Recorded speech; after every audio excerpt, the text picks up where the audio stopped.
Yetta, I think our house wants us to move. Not so quick. I don't think it's saying change your address. I think it's saying change your movements in the house. Really? I think so. Moving forward with the Decker team. Moving forward together with the Decker team. So we're excited to welcome you to another episode of Life's Inside Track. I'm Yetta Decker. I'm Ken Decker. And today we have a special super guest that we talk about way too much probably, and that is Cheryl. And she has a special place in our world because she's our personal trainer. And she gives us the what for. So we thought there was nobody better than to come and have a conversation about how your house can actually help you move forward without actually changing your address. Yes. Agreed?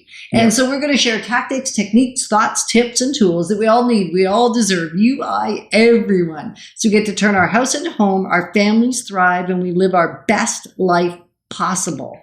Mm-hmm. So we're going to consider how so simple it is to stay fit inside any home that we're living in.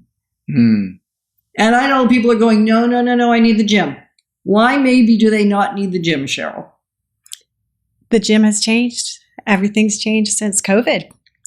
So COVID forced people to look at their homes because we weren't allowed to leave our homes. So people had to get creative in terms of continue on movement, exercising, even though we were sequestered to our homes. So there's some really ingenious ways and fun ways that we can move about our home and incorporate some fun exercise or movement, if you don't like the word exercise.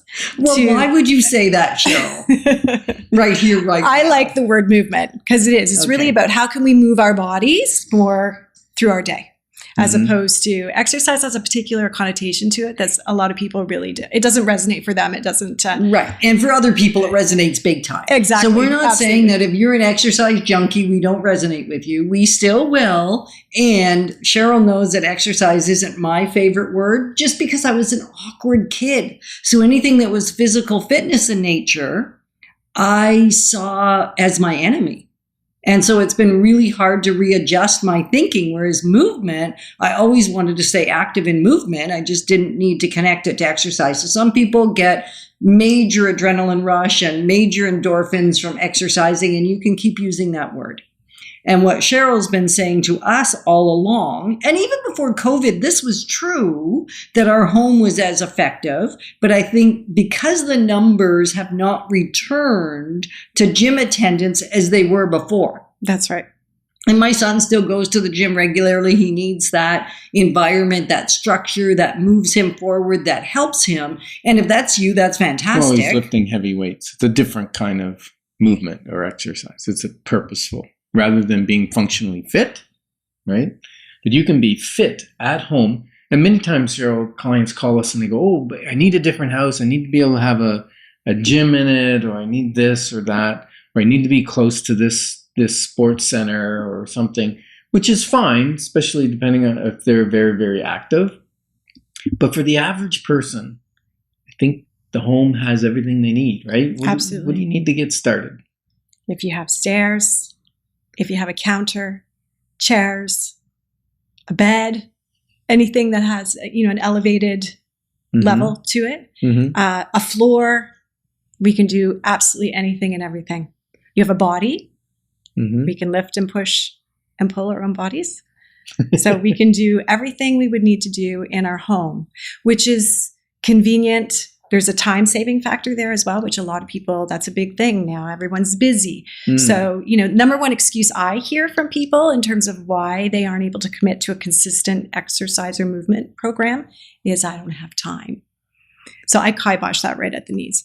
Okay, so how do you kibosh that right at the knees, That's Cheryl? like when you take a football player out at the knees and break them, right? That's right. That's your Absolutely. kibosh that. It's gone. Yes. Okay, so give a vivid example of how do I use a stair? Like, what if I'm in a bungalow and I don't have a staircase? I guess I still have a basement staircase. You probably will. Yes, if you have a basement staircase. If you don't have stairs, that's okay. But If you happen to have stairs, you can climb up the stairs. You can take one step at a time, two step at a time. You can run the stairs. We can do all sorts of exercises on the stairs. We can do Bulgarian split squats, which is just elevating one foot up onto a stair. We can do step ups. I just love those. We can do incline push-ups, tricep dips. There's all sorts. We can just go up the stairs sideways, those types of things. So it's really up to your imagination because I can think of some really fun the last things time you that made can me do. run the stairs, Cheryl, like our stairs are long because we have tall ceilings, and so we go up 2 flights. That's right. And she made me do 5 times, 2 stairs at a time, Yes. and then Okay, so here's the fun thing. Only going up. Because I tried That's doing right. 2 steps going down. stay- Don't do that. No 2 steps going down. Down So we're one saying step 2 at a time. steps up only. Up And then- only, and every single stair coming down all the time. And I wouldn't, unless, if you have a good sense of balance and great core, you could certainly run down the stairs. I would caution, be very careful with that because we don't want to fall down the stairs. No, because that really hurts and That's that what sets does. us back. That's right. I'm fairly quick coming down the stairs, Yeah. but I try not to be too fast because that's my recovery time because I know I got to go back up. and then you have these things that you did on the landing, right? Like that was just mean. Yes. So if you have stairs in your home, I like playing a game where every single time I have to go up the stairs, I'll choose an exercise. Let's say squats, bodyweight squats, for instance, and I'll do 10 to 15 repetitions at the top of the stairs. And then when I come down the stairs, I'll choose a different exercise. So let's say mountain climbers or a plank.